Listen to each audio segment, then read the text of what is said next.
العالمين صلی اللہ علی محمد وآلہ اجمعین واللعنۃ الدائمۃ علی اعداء محمد وآل محمد اما بعد وفق اللہ ایاکم للعلم والعمل الصالح انشاءاللہ تعالی۔ ایک مرتبہ درود سے آغاز کریں گے۔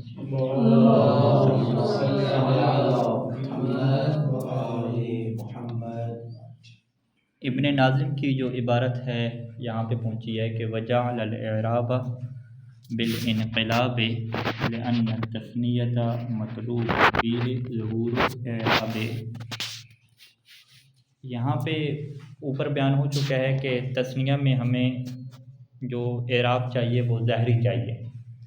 اعراب ہم اگر تقدیر میں رکھیں گے تو چونکہ تثنیہ کا استعمال کلام عرب میں کثیر الدوران ہے، بہت زیادہ اس کا استعمال ہے، تو بہت زیادہ استعمال کا مطلب کیا ہے کہ تثنیہ فاعل بنتے ہوئے بھی آ رہا ہے، مفعول بنتے ہوئے بھی آ رہا ہے، تو اگر اس کا اعراب ظاہر نہیں کریں گے، تقدیر میں رکھیں گے، تو پھر یہ لبس کا جو ہے وہ خطرہ واقع ہو جائے گا۔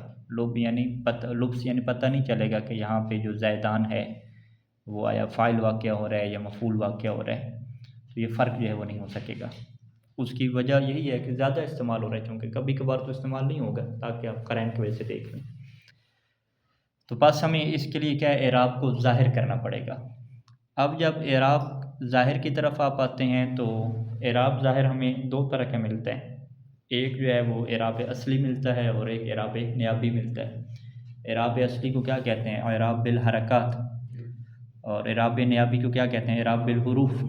ٹھیک ہے، تو انہوں نے کیا کیا کہ اعراب کو انہوں نے انقلاب کے ذریعے سے قرار دیا۔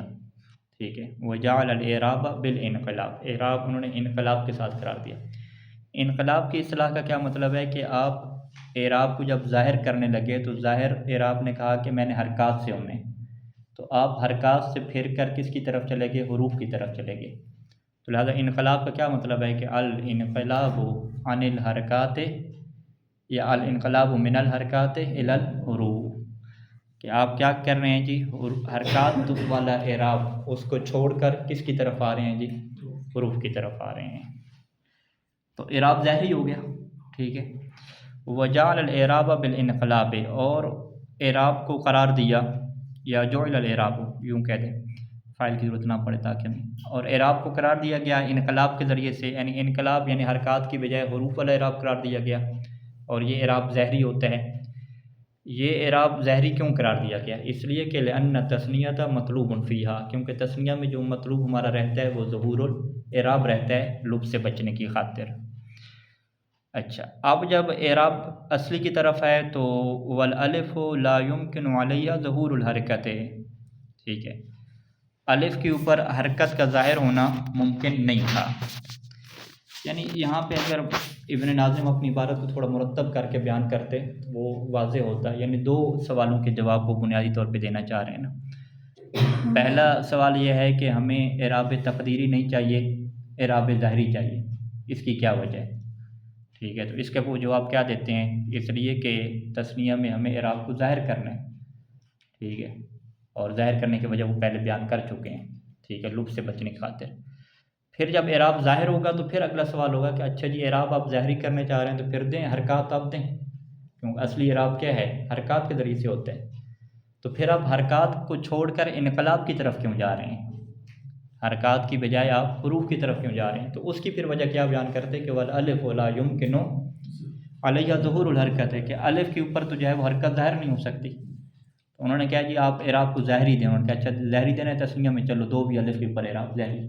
تو الف نے کیا کہا کہ میں تو حرکت کو قبول ہی نہیں کرتی، آپ میرے اوپر اعراب ظاہر ہی نہیں کر سکتے، تو اب ہمیں جو ہے وہ حروف کی طرف کیا جانا پڑے گا۔ ٹھیک ہے، تو فلوجیا الی الاعراب، تو پس اعراب کی طرف ہم مجبور ہوئے، کس اعتبار سے کہ الف نے حرکت کو قبول کرنے سے انکار کر دیا، تو ہم نے کیا کہا کہ بقرار الف علی صورتها فی حالت رفع، ہم نے کیا کہا کہ اسی الف کو باقی رکھا جائے، علی صورتها، اس کی اپنی حالت کے اوپر باقی رکھا جائے، فی حالت رفع کی حالت میں۔ ٹھیک ہے، تو رأی مثلا کیا تھا؟ جاءنی زیدان آپ کہہ دیں، ٹھیک ہے، جاء زیدان، تو جاء زیدان میں جو ہے وہ ہمیں اعراب چاہیے تھا، الف کے اوپر اعراب ظاہر نہیں ہو سکتا تھا، تو ہم کیا کہیں گے کہ اسی الف کو ہی ہم کیا قرار دیتے ہیں؟ علامت اعراب قرار دیتے ہیں۔ تو بس پھر الف کے اندر دو چیزیں ہو جائیں گی، یعنی ایک تو یہ الف کیا ہے علامت تثنیہ بھی ہے، اور دوسرا اسی الف کو ہم نے کیا کنسیڈر کر دیا علامت نہیں علامت تثنیہ بھی ہے، علامت رفع بھی، ٹھیک ہے، اسی کو ہم نے علامت رفع بھی کیا قرار دیا، علامت اعراب بھی قرار دیا۔ تو یہ رفع کا جو ہے وہ اعراب طے ہو گیا۔ اب آ جائیں جر اور نصب میں ہم نے الف کو یا میں کیوں بدلا۔ فَإِذَا دَخَلَ عَلَيْهَا عَامِلُ الْجَرِّ، جب اس کے اوپر جر کا عامل داخل ہوا، ابھی نصب کو نہیں بیان کیا، پہلے جر کو جو ہے بیان کر رہے ہیں۔ جب جر کا عامل اس کے اوپر داخل ہوا تو قالب الالف یا ان، تو انہوں نے الف کو یا میں بدل دیا۔ یا میں کیوں بدل دیا؟ کیونکہ جر نے کیا کہا آ کے کہ بھی مجھے الف کے اوپر کیا چاہیے جی، کسرہ چاہیے نا، ٹھیک ہے، تو الف نے کیا کہا کہ کسرہ میرے اوپر آ نہیں سکتا چونکہ وہ حرکت ہے، تو پھر ہم نے کسرہ کی مناسبت سے کیا ہے کوئی چیز لے کر آئے، تو کسرہ کی مناسبت کیا ہوتی ہے؟ یا ہوتی ہے، تو ہم نے پھر کیا کیا، قلب الالف یا، انہوں نے الف کو یا میں تبدیل کر دیا، کیوں؟ لمکان المناسبت، مناسبت کی وجہ سے۔ مناسبت کس کے درمیان ہے؟ اس کی تشریح کیا لکھیں گے؟ المناسبت بین الکسرت والیاء، کہ کسرہ اور یا کے درمیان کیا مناسبت ہے۔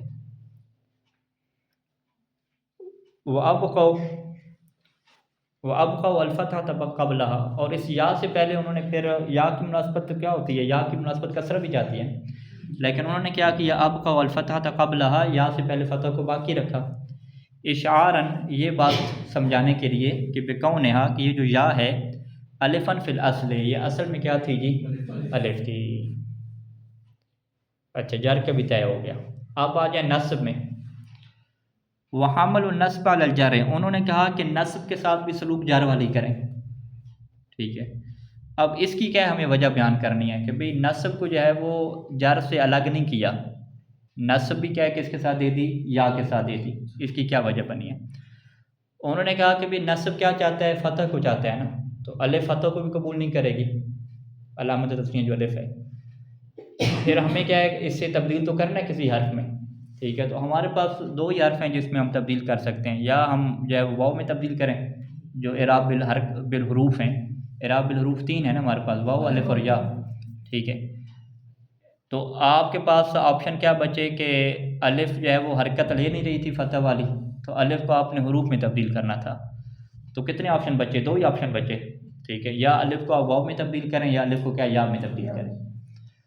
تو اگر ہم الف کو واو میں تبدیل کرتے ہیں تو پھر ایک بہت بڑی مشکل آ جائے گی، وہ مشکل کیا ہے کہ علامت رفع میں آپ کے لیے الف ہے اور علامت نصب میں کیا ہو جائے گی؟ واو ہو جائے گی، ٹھیک ہے، یعنی کیا مطلب کہ واو کا جو رتبہ زیادہ بلند ہے اعراب میں، جو رفع کے طور پہ جمع میں کیا استعمال ہوتا ہے؟ رفع کے طور پہ استعمال ہوتا ہے، تو جو واو استعمال ہوتی ہے فاعل کے لیے علامت رفع کی طور پہ، علامت فعل کے لیے جمع ہوتی ہے، اس واو کو آپ کس کے لیے استعمال کریں گے؟ مفعول کے لیے استعمال کریں گے، منصوب کے لیے استعمال کریں گے، یعنی عمدہ اور فضلہ کے جو معیار ہیں نا پھر وہ آپ سارے کیا ہے گڑبڑ کر دیں گے، کہ پروٹوکول کیا بن رہا تھا عمدہ کا جمع میں جا کے کہ اس کا جو اعراب بالحروف آ رہا تھا واو کے ذریعے سے آ رہا تھا، اور ابھی تثنیہ میں آپ نے کیا کیا جی؟ جو عمدہ کے لیے تھا واو اس کو آپ نے کس کے لیے رکھ دیا؟ فضلہ کے لیے رکھ دیا، مفعول کے لیے حالت نصبی میں، اور وہ نصب میں جو ادھر الف آتی تھی اس کو آپ نے یہاں پہ کس کے لیے رکھ دیا جی؟ عمدہ کے لیے کیا رکھ دیا، تو یہ سارا فضل اور عمدہ میں کیا ہو جائے گی؟ گڑبڑیشن ہو جائے گی۔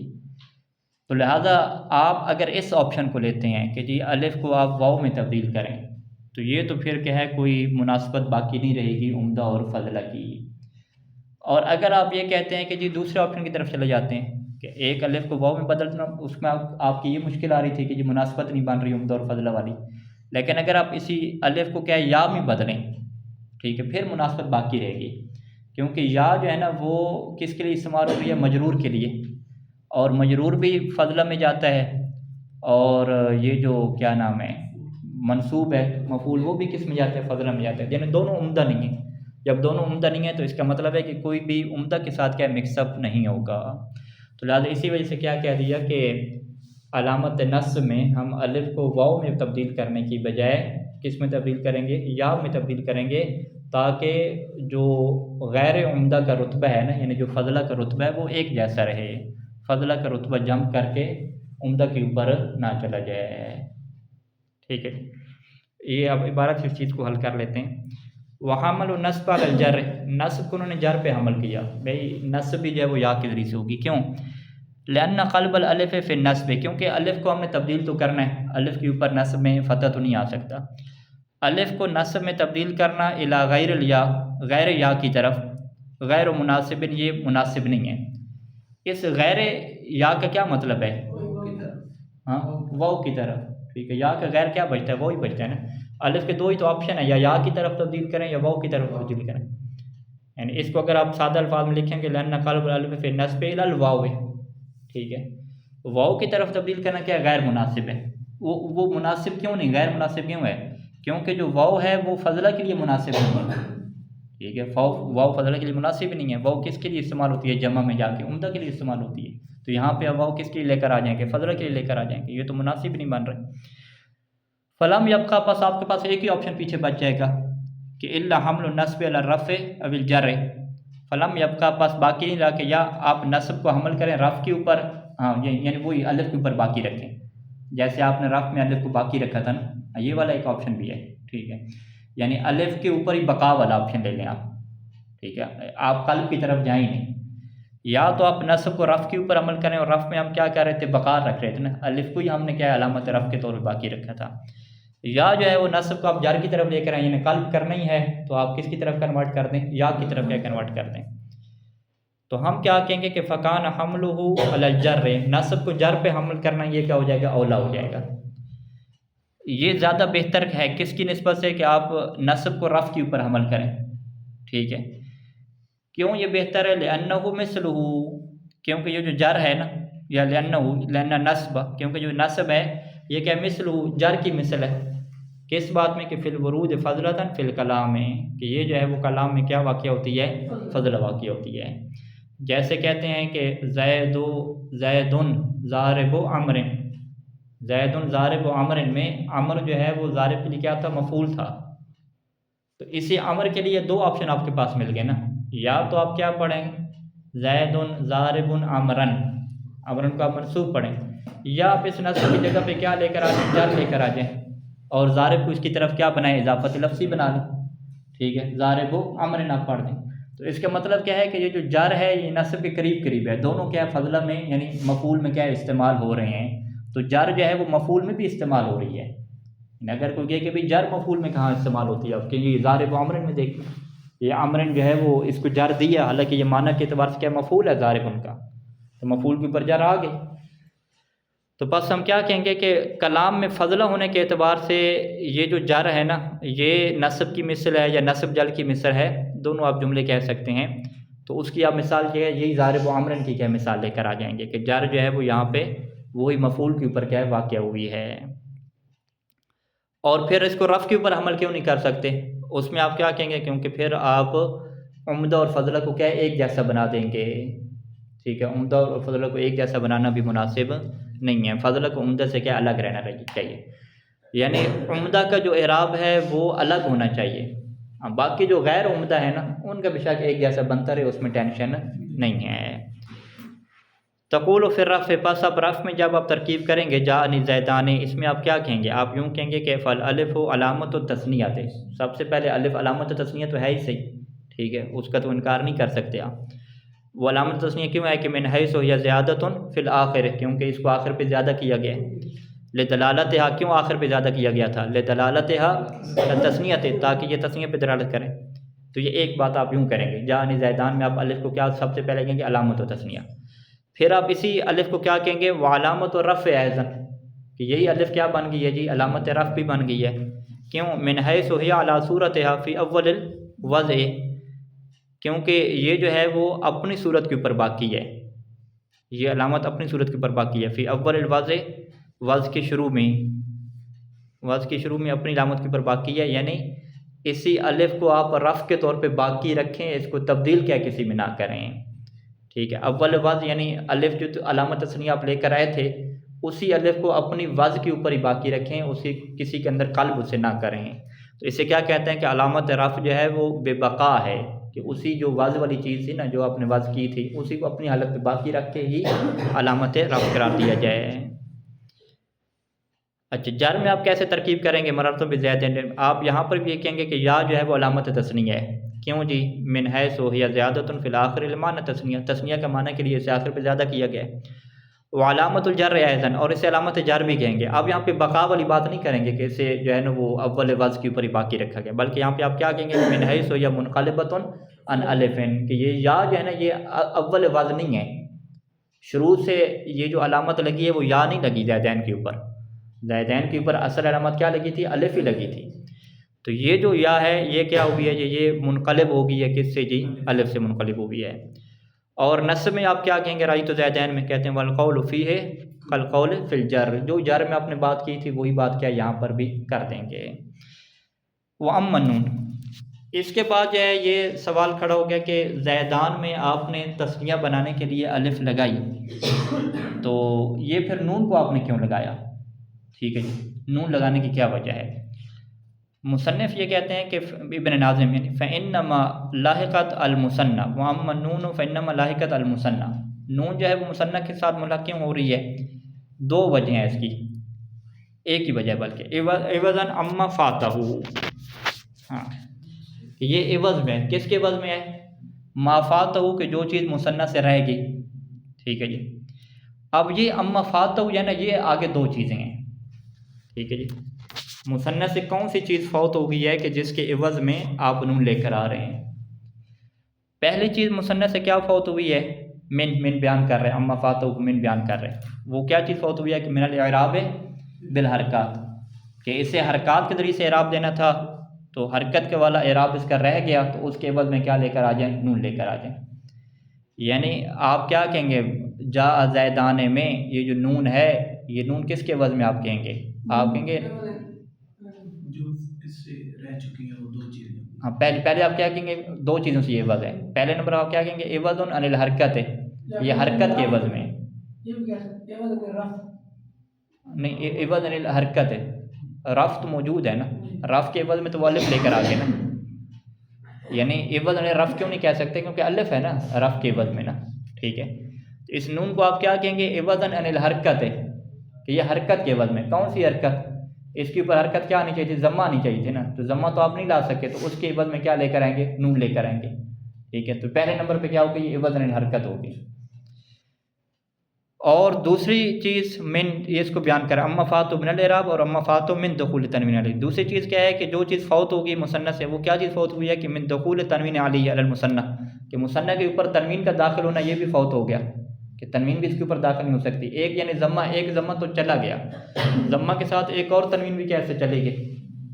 ٹھیک ہے. تنوین کیا؟ نون ساکنہ جو کیا آتی ہے؟ آخر میں آتی ہے، لفظاً نہیں آتی نا. ٹھیک ہے. لفظاً آتی ہے، خطاً نہیں آتی. لفظاً تلفظ میں آتی ہے، خطاً نہیں آتی. ٹھیک ہے. تو وہ بھی ختم ہوگی، تو اس کے عوض میں پھر کیا لے کر آ جائیں گے؟ نون لے کر آ جائیں گے. تو لہٰذا نون کے دو چیزوں کے عوض میں، عوض عن الحرکت ہے اور عوض عن التنوین ہے. پھر جب نون لے کر آ گئے تو نون کو ساکن کی بجائے آپ نے کیا کر دیا جی؟ متحرک کیا، اور متحرک بھی کیا کیا؟ مکسور کیا. تو اس کی وجہ کیا ہے کہ نون ساکن ہم نہیں رکھ سکتے تھے، کیونکہ الف بھی کیا تھی؟ ساکن تھی نا زیدان میں، اور نون بھی ساکن، تو التقاء ساکنین ہو جاتے. تو التقاء ساکنین سے بچنے کے لیے ہم نے کیا کیا جی؟ اذا حرک بالکسر کے قانون جاری کیا. وہ کسرت علی الاصل، اور اسے کسرہ دیا گیا اصل کی بنیاد پہ. اصل کیا ہے؟ اصل قانون حرک بالکسر کیا ہے؟ علی الاصل، یعنی اس اصلی قانون کی بنیاد پہ. کون سا اصلی قانون؟ جو التقاء ساکنین میں ہے، کہ التقاء ساکنین کو ختم کرنے کے لیے آپ کو جو حرکت دینی ہوتی ہے وہ کسرہ والی دینی ہوتی ہے. اچھا، اب یہاں پہ یہ سوال ہوگا کہ بھئی نون کو آپ کہہ رہے ہیں تنوین کے عوض میں ہے اور حرکت کے عوض میں ہے، تو اسی وجہ سے جب آپ اسے مضاف کرتے ہیں، زیدان کو جب آپ مضاف کریں گے، رجلان کو جب آپ مضاف کریں گے، تو یہ نون کیا گر جاتی ہے. ٹھیک ہے. تو نون جب گر جاتی ہے رجلان کی، تو یہ اس بات کی دلیل ہے کہ یہ تنوین کے عوض میں ہے. ایسے ہی ہے، تنوین کیا ہے؟ گر جاتی ہے نا. غلام کو اگر آپ مضاف کریں زید کی طرف، تو تنوین اس کی گر جائے گی نا، غلام زیدن. تو بس آپ اسے فقط کیا کہیں؟ آپ یہ کہیں کہ جو رجلان کے اوپر اور مسلمان کے اوپر جو نون آ رہی ہے وہ تنوین کے عوض میں، کیونکہ جب آپ اسے مضاف کرتے ہیں تو نون گر جاتی ہے. آپ یہ کیوں کہہ رہے ہیں کہ یہ جی حرکت کے عوض میں بھی ہے؟ ٹھیک ہے، مصنف اس سوال کا کیا جواب دیں گے؟ ٹھیک ہے کہ اضافت میں نون کا گرنا تو سمجھ آتا ہے کہ یہ نون کیا ہے، تنوین کے عوض میں ہے. تو مصنف کیا کہتے ہیں کہ اگر یہ فقط تنوین کے عوض میں ہوتی تو پھر جب اس کے اوپر آپ الف لام لگاتے تو پھر بھی نون کو گرنا چاہیے تھا. کیوں؟ کیونکہ غلام کے اوپر جب آپ الف لام لگاتے ہیں تو کیا بن جاتے ہیں؟ تنوین گر جاتی ہے نا، الغلام بن جاتے ہیں.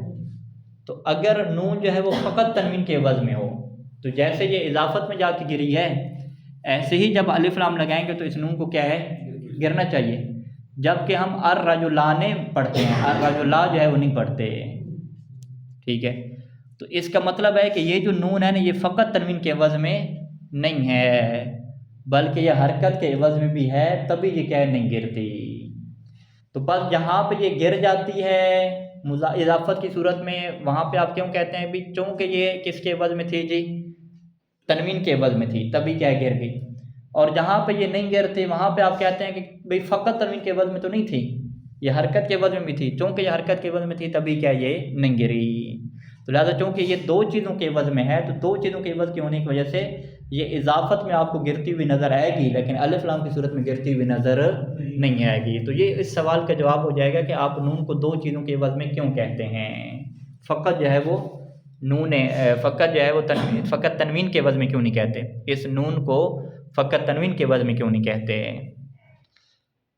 وَأَمَّا حَذْفُ النُّونِ فِي الْإِضَافَةِ دُونَ غَيْرِهَا، نون کا حذف کر دینا اضافت میں دون غیرہ، غیر اضافہ میں حذف نہیں ہوتی.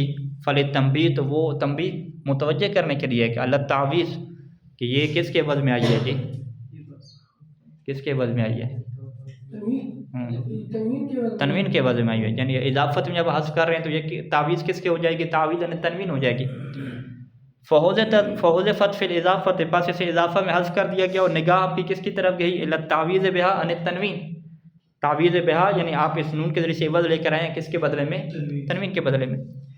ولم تحذف مع الالف واللام، جبکہ اسی نون کو حذف نہیں کیا گیا الف لام کی صورت میں. جب الف لام لگائیں گے تو اس نون کو حذف نہیں کریں گے رجلان میں، رجلان میں. وَإِنْ كَانَ التَّنْوِينُ، اگرچہ جو تنوین ہوتی ہے نا، يُحْذَفُ مَعَهُمَا، وہ تو الف لام کے ساتھ کیا ہو جاتی ہے، حذف کر دی جاتی ہے نا. وَإِنْ كَانَ التَّنْوِينُ، اگرچہ تنوین يُحْذَفُ حذف کر دی جاتی ہے، مَعَهُمَا مع الالف واللام. رجلون کو کیا پڑھتے ہیں، رجل پڑھتے ہیں نا، تنوین حذف کر دی جاتی ہے. تو الف لام کے ساتھ اسے کیوں نہیں حذف کیا جائے گا، ولم تحذف مع الالف واللام. یہ وَإِنْ كَانَ التَّنْوِينُ يُحْذَفُ، یہ جملہ مترجہ آ گیا نا درمیان میں، وَإِنْ كَانَ التَّنْوِينُ يُحْذَفُ مَعَهُمَا، یہ جملہ مترجہ ہو گیا. پورا جملہ کیسے بنے گا، وَلَمْ تُحْذَفْ مَعَ الْأَلِفِ وَاللَّامِ نَظْرًا، اس بات کی طرف نگاہ کرتے ہوئے الف لام کی صورت ساتھ اس کو حذف نہیں کریں گے کہ الی التعویض بہا عن الحرکۃ ایضاً، کیونکہ اس نون کو عوض لایا گیا ہے کس کے عوض میں جی، حرکت کے عوض میں بھی لایا گیا ہے. یعنی فقط تنوین کے عوض میں نہیں ہے، حرکت کے عوض میں بھی ہے. لہٰذا اس کے ساتھ سارا سلوک آپ وہ والا نہ کریں کہ جو سلوک آپ تنوین کے ساتھ کرتے ہیں. ٹھیک ہے، تو یہاں تک جو ہے وہ مصنف کی بات پوری ہوئی کس سوال کے جواب میں کہ مصنف کو جو اعراب ہے وہ حالت رفع میں الف اور نصب اور جر میں یا کے ساتھ، اور اسی طریقے سے نون جو ہے وہ مقصورہ کے ساتھ کیوں دیتے ہیں، اور اسی طرح سے یا سے ماقبل فتح کیوں دیتے ہیں. ٹھیک ہے، تو آپ کہتے ہیں یا سے ماقبل فتح کیوں دیتے ہیں جی، تاکہ وہ دلیل بننے کے لیے جو یا ہے یہ الف سے تبدیل شدہ ہے. نون آپ کیوں لے کر آتے ہیں، کیونکہ نون جو ہے وہ حرکت اور تنوین کے عوض میں ہے. نون کو آپ مقصور کیوں کہتے ہیں، کیونکہ یہ اصل قانون ہے حرکہ بالکسر کا. پھر آپ الف کو علامت رفع میں کیوں لے کر آتے ہیں، کیونکہ اعراب ہم نے ظاہر کرنا تھا اور رفع آ نہیں سکتا تھا الف کے اوپر، تو الف کو ہم نے باقی رکھ دیا. یا کو کیوں لے کر آئے جر میں، کیونکہ وہ کسرت کی مناسبت سے کیا بنتی ہے، کسرت کی مناسبت یا بنتی ہے. نصب میں آپ نے یا کیوں رکھا، نصب میں آپ نے الف کیوں نہیں رکھا، ہم کہتے ہیں نصب میں اگر ہم الف رکھیں تو پھر عمدہ اور فضلہ دونوں ایک جیسے ہو جائیں گے، کیونکہ رفع میں بھی ہم الف دے رہے ہیں. تو لہٰذا مناسب کیا ہے کہ آپ نصب میں بھی کیا ہے یا ہی رکھیں، تاکہ جر کے ساتھ کیا ہو جائے، درست ہو جائے. واؤ کی طرف تو آپ جا نہیں سکتے، کیونکہ آپ کیا کہیں گے، نصب جی واؤ کے ساتھ آ رہی ہے اور رفع کے الف کے ساتھ آ رہی ہے، یعنی آپ فضلہ کو زیادہ آپ حکم دے رہے ہیں، وہ تو مناسب اصلاً بنتی نہیں ہے بالکل بات. ٹھیک ہے، اس کے بعد پھر جب سوال آیا کہ بھئی اسنان اور اسنتان میں بھی آپ یہی کرتے ہیں، تو کہتے ہیں بالکل وہ بھی اس میں تثنیہ ہے نا، یعنی یہ مثنیٰ کا اعراب بھی ہو جائے گا اور اس میں تثنیہ کے بھی ہو جائے گا. تو یہی کام آپ کو قلع اور کلتا میں بھی کرنا چاہیے. تو کہتے ہیں قلع اور کلتا میں بھی کرتے ہیں، لیکن کلا اور کلتا میں آپ یہ شرط کیوں لگاتے ہیں کہ اگر کلا جو ہے وہ ضمیر کی طرف مضاف ہو تو پھر یہی والے حالات چلیں گے، لیکن اگر اس میں ظاہر کی طرف مضاف ہو تو پھر اس کا اعراب کون سا ہو جاتا ہے؟ تقدیر میں چلے جاتے ہیں، ہاں یعنی اعراب بالحرکت تقدیریہ چلے جاتے ہیں، ٹھیک ہے۔ تو پھر یہ کلا اور کلتا میں یہ کہانی کیوں مختلف ہوگی، یعنی وہاں پہ یہ شرط کیوں لگائی گئی ہے، ٹھیک ہے۔ تو مصنف جو ہے وہ اس سوال کا جو ہے وہ ابھی جواب دینے لگے ہیں۔ سوال واضح ہے ارتقاء صاحب؟ کیا سوال ہے ارتقاء صاحب؟ ہمارے ساتھ ہیں یا آف لائن ہیں؟ آج آف لائن چل رہے ہیں بھائی اچھا کیوں آپ سید توصیف صاحب کیا سوال ہے؟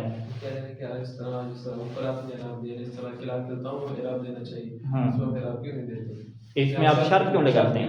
بغیر شرط کیا آپ دینا، یہ شرط کی کیا وجہ مان لی ہے ضمیر کی طرف ہو، ٹھیک ہے۔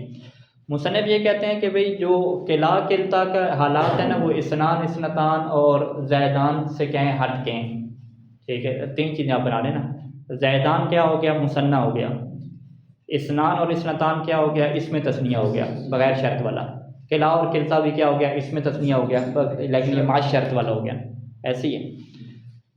تو مصنف یہ کہتے ہیں کہ بھئی کلا اور کلتا کے جو حالات ہیں وہ اسنان اسنتان اور زیدان ان دونوں سے کیا مختلف ہیں، کس اعتبار سے؟ وہ کہتے ہیں کہ کلا اور کلتا ہیں تو اسم تثنیہ، لیکن ان کے ساتھ کبھی سلوک مفرد والا کیا جاتا ہے اور کبھی سلوک ان کے ساتھ تثنیہ والا ہوتا ہے۔ وہ کیسے؟ وہ کہتے ہیں کہ جی اگر آپ یہ کہتے ہیں کہ زیدان کی اب خبر لے کر آئیں، زیدان کی اب خبر کیا لے کر آئیں گے؟ زیدان آگے کیا کہیں گے؟ قائمون یا قائمان کہیں گے؟ قائمان کہیں گے، چونکہ یہ تثنیہ ہے تو ضمیر کیا ہے اس کی طرف تثنیہ کی پلٹے گی۔ اسی طریقے سے آپ اسنان کی خبر لے کر آئیں، اسنان کی خبر ظاہری بات لیں گے تو اسنان کو پہلے معرفہ کرنا پڑے گا نا، اسناہما آپ کہتے ہیں، اسناہما آگے کیا کہہ دیں گے؟ خبر کیسے بنائیں گے؟ قائمون یا قائمان بنائیں گے؟ ضمیر مطابق ہوتی ہے نا خبر کی، اسناہما قائمان، ٹھیک ہے۔ زیدان قائمان اور اسناہما قائمان، دونوں میں جو ہے وہ قائمان کیوں رکھا، خبر کیوں تسمیہ رکھی؟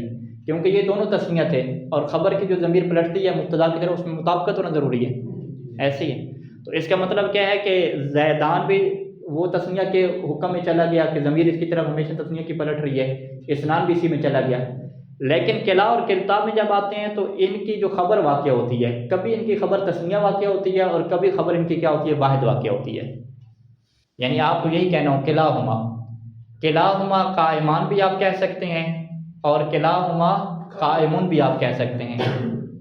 کلاہما قائمان میں آپ کیا کہیں گے کہ ہما کی ضمیر ہے، یا کلاہما یقومان آپ کہہ دیں، کلاہما یضربان آپ کہہ دیں، تو یضربان یقومان اور قائمان میں ہما کی ضمیر ہے کس کی طرف پلٹ رہی ہے؟ کلا کی طرف پلٹ رہی ہے۔ تو اس کا مطلب ہے کہ کلا کے لفظ کو آپ نے کیا شمار کیا ہے؟ تسمیہ شمار کی ہے۔ اور اگر آپ کہہ رہے ہیں کہ کلاہما یضرب، کلاہما یقوم، کلاہما قائمان، تو آپ اس میں ہوا کی ضمیر پلٹ رہی ہے نا کلا کی طرف، تو اس کا مطلب ہے کہ کلا کو آپ نے کون سی حیثیت دے دی؟ مفرد کی حیثیت دے دی، ٹھیک ہے۔ تو بس اس کا مطلب کیا ہو گیا کہ جو کلاہما کا لفظ ہے نا، ٹھیک ہے، چاہے یہ ضمیر کی طرف مضاف ہو یا ظاہر کی طرف مضاف ہو، اس لفظ کے اندر کبھی جو ہے وہ اس کو حیثیت تسمیہ والی دی جاتی ہے ضمیر پلٹنے کے مسئلے میں، اور کبھی اس کی حیثیت ضمیر پلٹنے کے مسئلے میں کیا ہو جاتی ہے؟ مفرد والی ہو جاتی ہے۔ اچھا پھر ہم کہیں کہ پھر اس سے کیا ثابت ہو گیا؟ کہتے ہیں تھوڑا فرق تو ہو گیا، ہم کہتے ہیں چلے فرق ہو گیا، پھر آپ یہ شرط کیوں لگا رہے ہیں کہ جی اس کے ساتھ جب ضمیر لگے گی تو پھر آپ اس کو اعراب کیا دیں گے؟ جی مثنیٰ والا دیں گے، اور جب ضمیر نہیں لگے گی اس میں ظاہر ہوگا تو پھر آپ اس کو اعراب کیا دے دیں گے؟ جی تقدیر والا دے دیں گے، ٹھیک ہے، مفرد والا۔ تقدیر والا اعراب کیا مطلب؟ مفرد والا اعراب دے دیں گے، ٹھیک ہے۔ کلاہما میں کلاہما کو جو اعراب دیا جا رہا ہے وہ مفرد والا دیا جا رہا ہے، مثنیٰ والا نہیں دیا جا رہا۔ تو مصنف کہتے ہیں بھئی یہی وجہ ہوگی، چونکہ اس کے اندر ایک حیثیت کیا تھی؟ تسنیہ کی تھی۔ جب اس کے اندر ایک حیثیت تسنیہ کی ہے تو اس کو اعراب کیا دے دیں گے؟ مثنیٰ والا دے دیں گے، اور مثنیٰ کے علاوہ کیا ہے کہ رفع میں الف، نصب اور جر میں یا، اور اس کی ایک حیثیت کیا تھی؟ مفرد والی تھی، تو لہٰذا آپ اس کو اعراب کیا ہے؟ مفرد والا دے دیں گے۔ مفرد کا اعراب کیا ہوتا ہے؟ اعراب تقدیری ہوتا ہے، ٹھیک ہے۔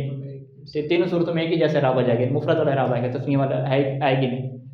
ہم کہ چلیں یہ تو بات ٹھیک ہوگی یہاں تک کہ یہ دو اعراب، یعنی کلا کے کیا بنتے ہیں؟ دو اعراب بنتے ہیں، یعنی کبھی اس کا اعراب مثنیٰ والا ہونا چاہیے، کبھی اس کا اعراب کیا ہونا چاہیے؟ مفرد والا ہونا چاہیے۔ لیکن آپ نے یہ تو نہیں کہا نا کہ اس کی طرف ضمیر اگر قائم میں واحد کی پلٹے گی تو اس کا مفرد والا اعراب دیں گے، یہ تو آپ نے نہیں کہا۔ آپ نے شرط کیا لگائی ہے، اور تمام نحوی کیا شرط لگاتے ہیں کہ آپ اس کو مفرد والا تب اعراب دیں گے کہ جب یہ قلع خود مضاف ہوگا کس کی طرف جی، ظاہر کی طرف، قلع الرجلان ہے، ٹھیک ہے، ظاہر کی طرف مضاف ہوگا، اس سے قطع نظر کس کی خبر جو ہے وہ چاہے کیا آ رہی ہے، مفرد آ رہی ہے، تسنیہ آ رہی ہے۔ حتیٰ کہ یہ والی جو مثال آپ لے لیں، قلع الرجلان قائم، اسی طرح سے پڑھا جاتا ہے، قلع الرجلان قائم اور قلع الرجلان قائمان، دونوں طرح سے پڑھا جا رہا ہے۔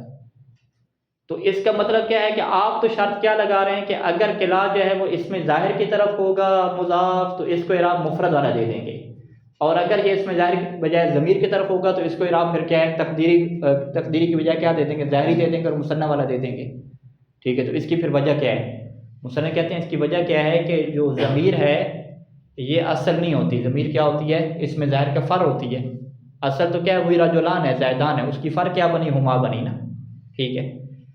تو فر کے لیے اعراب فری ہونا مناسب ہے یا فر کے لیے اعراب اصلی ہونا مناسب ہے؟ فر کے لیے اعراب کیا ہے، فری ہونا مناسب ہے۔ تو قلع الرجلان کے لیے اعراب اصلی ہونا مناسب ہے یا فری ہونا مناسب ہے؟ اصلی ہونا مناسب ہے۔ تو قلع الرجلان کا اعراب اصلی ہو جائے گا اور قلعہما کا اعراب کیا ہو جائے گا، فری ہو جائے گا۔ کیوں؟ کیونکہ فری اعراب فری کو دے دیں اور اصلی کس کو دے دیں، اصلی کو دے دیں۔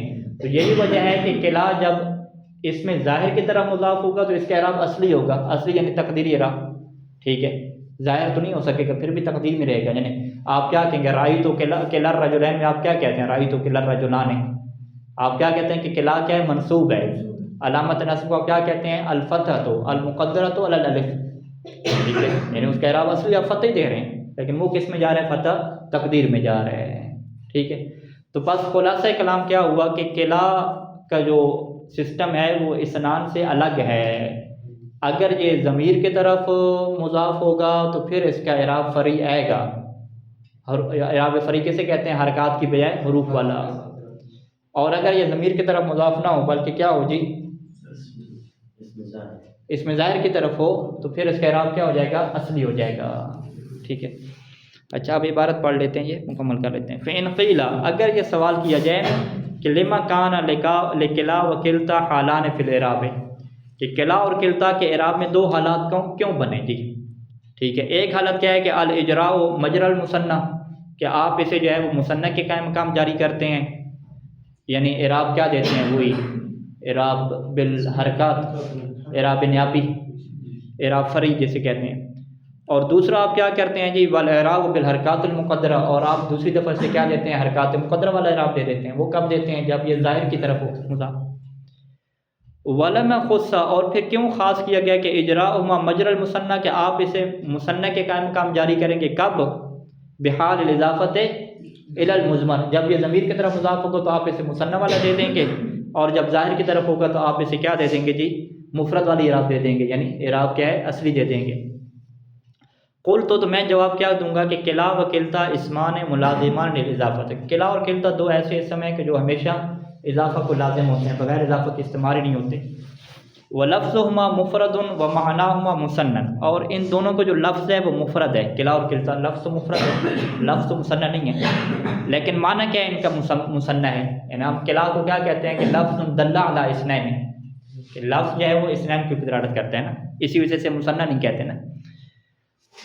اچھا، لفظ جو ہے وہ مفرد ہے، معنی کیا ہے، تثنیہ ہے، ولذالک، اسی وجہ سے اجیزا فی ضمیرہما، کہ دو ضمیریں جو قلع اور قلتا کی طرف پلٹیں گی، یعنی ان کی اپنی مضاف الیہ والی ضمیریں نہیں بلکہ ان کے خبر میں جو ضمیریں ہوں گی، یعنی دو ضمیریں جو ان کی طرف پلٹیں گی تو ان کو کیا کہا جائے گا، قلع اور قلتا کی ضمیریں، ٹھیک ہے۔ قلع ہما میں جو ہما ہے نا، اس کو قلع کی ضمیر نہیں کہتے ہیں، کیونکہ یہ تو قلع کی طرف پلٹ ہی نہیں رہی نا، یہ تو ان بندوں کی طرف پلٹ رہی نا جن کی طرف ہم بات کر رہے ہیں۔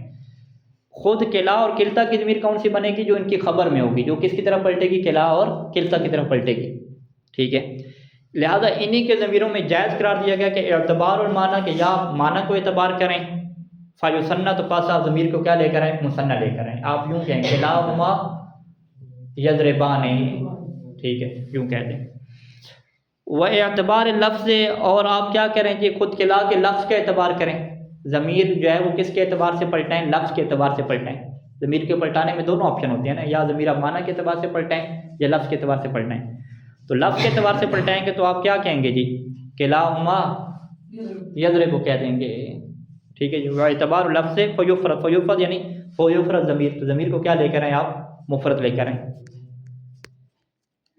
وقد اجتمع الاعتباران فی قولی، اور یہ دونوں جو اعتبار ہیں وہ اللہ تعالیٰ کے کہہ رہا ہوں شاعر کے اس قول میں کیا ہو گئے ہیں جی؟ جمع ہو گئے ہیں. کلاہما حین جد الجرج بینہما قد اقلع وکلا انفیہما رابی. کلاہما قد اقلع، کلاہما مبتدا اور قد اقلع اس کی کیا ہو جائے گی؟ خبر ہو جائے گی. اور اسی طریقے سے کلا انفیہما رابی، کلا کی خبر کیا ہوگی؟ رابی. رابی اس میں فاعل ہو گیا، رابعہ سے کیا؟ رابی. پہلے میں دیکھیں کلاہما قد اقلع میں جو قد اقلع کلاہما کی خبر بنی ہے، تو اقلع کے اندر ضمیر کون سی ہے؟ تسنیہ کی. اقلع کیا ہے؟ یہ تسنیہ کسی ہے، اکھاڑ دینا نا کسی کو. یہ معنی میں تو یہ معنی کے اعتبار سے آپ نے کیا ضمیر جو ہے وہ کلا کو تسنیہ رکھتے ہوئے کیا اس کی طرف پلٹا دی. اور آگے کیا کلا رابی کہہ دیا نا، کلا انفیہما رابی، کہ دونوں کے ناک کیا ہیں؟ رابی ہیں جی، پھڑک رہے ہیں. تو یہ رابی جو ہے یہ واحد کا صیغہ ہو گیا، ہوا کی ضمیر کی طرف کیا پلٹ گئی. تو یہ اعتبار کون سا ہو گیا کہ کلا کو آپ نے کیا مفرد اعتبار کیا. ٹھیک ہے. یعنی کلاہما یعنی وہ جو دو گھوڑے تھے، حین جد الجرج بینہما جب ان کے درمیان جو ہے وہ دوڑ جاری ہوئی، ریس یعنی ان کے درمیان جاری جب جدی ہوئی نا، سنجیدہ طریقے سے ہوئی، تو قد اقلع تو انہوں نے کیا کیا؟ اکھاڑ کے پھینک دیا. کن کو جی؟ اپنے سواروں کو. ٹھیک ہے. وکلا انفیہما، اور ان دونوں کے جو ناک ہیں وہ کیا تھے؟ رابی جی، وہ پھولے ہوئے تھے. ٹھیک ہے جی.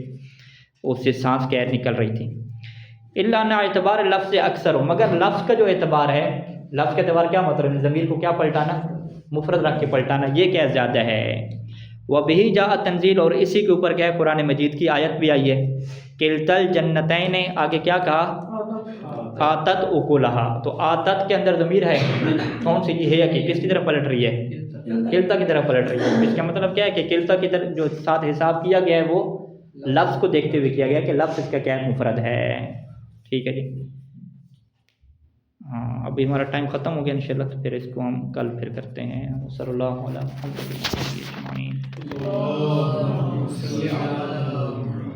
بلکہ یہ پڑھ لیتے ہیں، 2 منٹ لگیں گے، مطلب تو بیان کر دیے، آپ آن لائن ہو انشاءاللہ. فلما کان لکلا وکلتا حظ من الافراد و حظ من التثنیۃ، بس جب کلا اور کلتا کا حظ ایک حصہ کس میں سے ہو گیا؟